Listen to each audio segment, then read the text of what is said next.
Assalamu alaikum wa rahmatullahi wa barakatuh. Welcome to Grand Online Academy. My name is Teacher Abdiaziz and I am one of the teachers here at Grand Online Academy.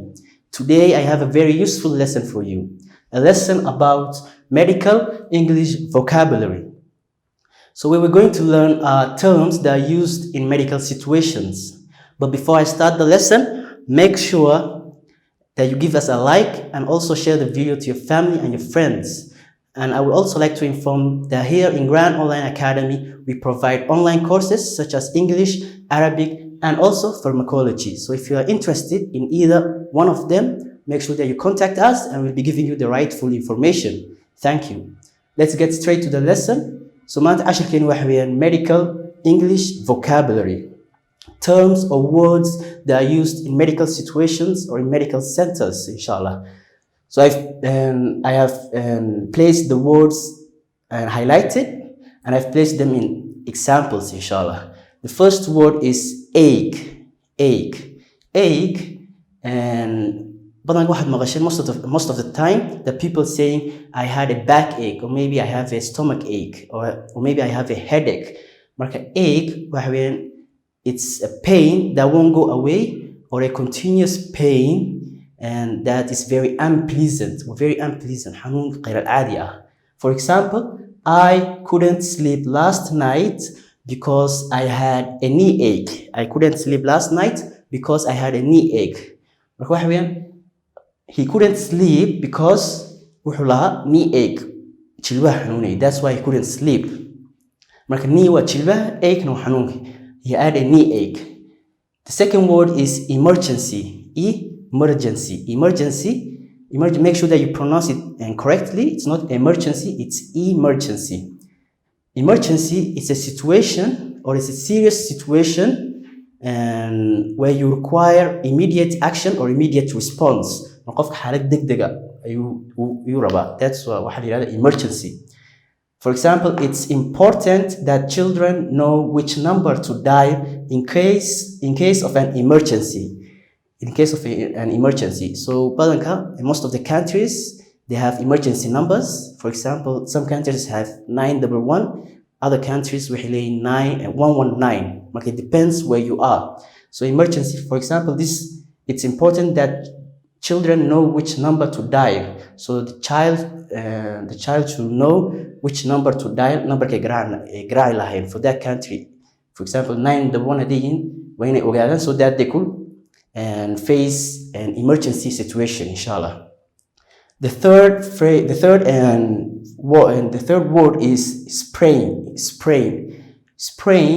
When you sprain your wrist or when you sprain your ankle is when you almost break your wrists. For example, I sprained my ankle playing soccer or playing football. I twisted my ankle playing soccer. I sprained, or maybe I twisted my ankle. The fourth word is diagnosis. Diagnosis is when the physician or the doctor identifies the illness of a patient. For example, the doctor will prefer to share the diagnosis with the patient. So the doctor will rather share to the patient himself than sharing with the family members. Patient secret, patient and diagnosis identification of an illness.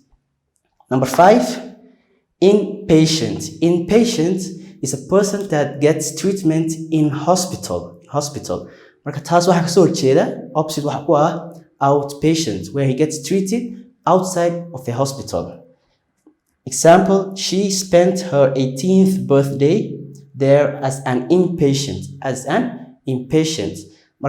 This girl, she couldn't celebrate her 18th birthday because she was an inpatient. She was getting treated in a hospital. That's why she couldn't celebrate. With her 18th birthday. That's why she was an inpatient person. Outpatient person that gets treated outside of the a hospital, either a house or maybe somewhere else. Okay, and that was the lesson. Inshallah, I'm going to do a quick recap. Medical English vocabulary. What we learned was about words that is highlighted: ache, emergency, sprained, diagnosis, inpatient. The first example was I couldn't sleep last night because I had a knee ache. Second example was it is very important that children know which number to dial in case of an emergency.